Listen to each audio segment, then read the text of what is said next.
आज गोवा पद्मश्री मोहन रांगडे यांच्या तैलचित्र यांच्या अनावरणाचा कार्यक्रम होता. मगाशी तैलचित्राचं अनावरण झालं आणि आता हा कार्यक्रम आहे आणि त्या कार्यक्रमाला प्रमुख पाहुणे म्हणून गोवा राज्याच्या विधानसभेचे सभापती श्रीमान रमेश तवडकरजी, मंचावर उपस्थित कुलकर्णी साहेब, देशपांडे साहेब, रांगडे साहेबाबरोबर असलेले वर्गमित्र माईनकर साहेब, मान्यवर बाकीचे सगळे मान्यवर, या सर्व विद्यार्थ्यांना माझा नमस्कार. बोला नमस्कार. मी जास्त वेळ घेणार नाही, माझी 2 मिनिटं आहे. मोहनजी रांगडे यांच्या आजच्या या कार्यक्रमाला उपस्थित राहता आलं याशिवाय दुसरं भाग्य नाही असं मला वाटतं. कारण आज या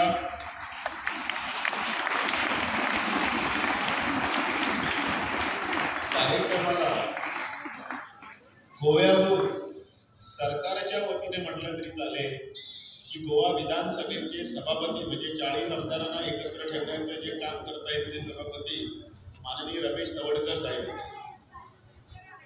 आणि ज्याची देशात सत्ता आहे आणि गोव्यात पण सत्ता आहे अशा 4.5 लाख सभासदांच्या प्रदेशाध्यक्ष म्हणून, भाजपचा प्रदेशाध्यक्ष म्हणून मी येतो.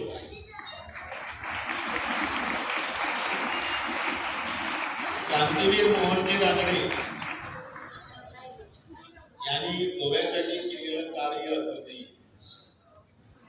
आमचे मित्र वामन प्रभू इथं मागे आहेत, त्यांनी वारंवार त्यांचा उल्लेख पण केलेला आहे आणि सरकार दरबारी असू दे की त्यांचं ज्या घरी वास्तव्य होतं त्या घरी त्यांचं स्मारक व्हावं ही इच्छा पण बोलून जातात, पत्रव्यवहार पण केला. पण कधी कधी काही गोष्टी घडण्यास योग्य वेळ यावी लागते. प्रभू रामचंद्राचं मंदिर उभं व्हायला 500 वर्षाचा संघर्ष आहे. तो संघर्ष आला, देवांना सुद्धा 500 वर्ष ताकद ठेवण्याची आपली जी सहनशीलता आहे ती सहनशीलतेचा जेव्हा अंत होतो त्याच्यानंतर हे निवडलं. अनेक गोष्टीला योग्य वेळ असते आणि मला वाटतंय की क्रांतीवीर पद्मश्री श्री मोहनजी रांगडे यांचं तिथं स्मारक व्हायला हीच योग्य वेळ आहे. आणि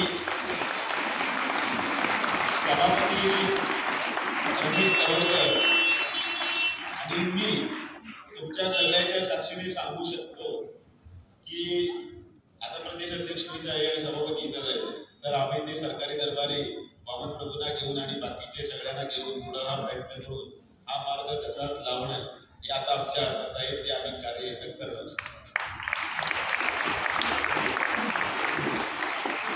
भाषण वगैरे काही न करता मला जे दिसतंय तेच मी बोलतो. मुलामध्ये योग्य संस्कार टाकण्याची, त्यांना ते पटवून देण्याची वेळ असते ते बालमन. पण बालमनाच्या व्यतिरिक्त आपल्या सुरुवाती जनतेलाही ते पटवून देणं तितकंच चुकीचं आहे.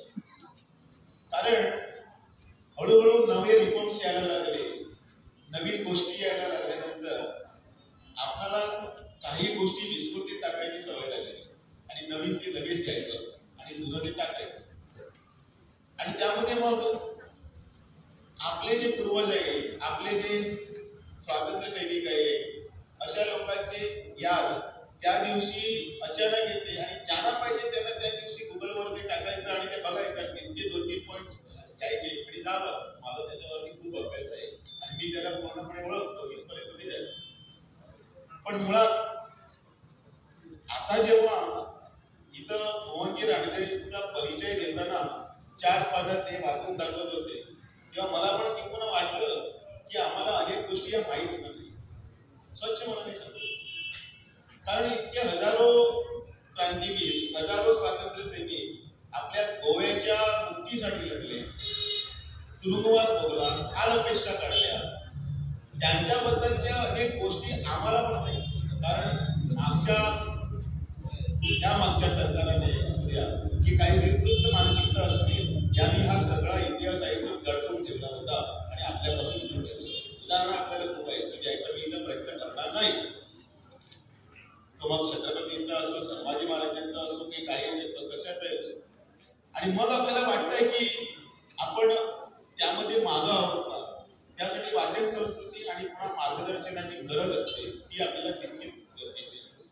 आणि म्हणून मोहनजी रानडे यांचा हा जो प्रवास आहे तो गोव्यातील येणाऱ्या पिढीला कळावा यासाठी योग्य ते प्रयत्न केले जातील.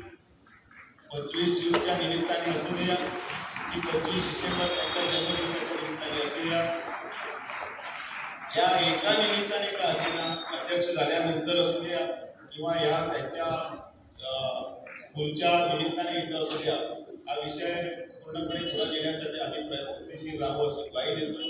आणि माझ्या वाणीला मी विराम देताना या बालमनाच्या मनात सगळ्यात ताजं आणि तरपेद उदाहरण मी इथं बघितलं की त्यांनी भारत मातेचा जयघोष इतका चांगला केला की आणखी काय पाहिजे. तर आम्हाला एक स्फूर्ती देण्याचं आणि ते टॉनिक जे आहे ते यांच्याकडे जवळ आहे.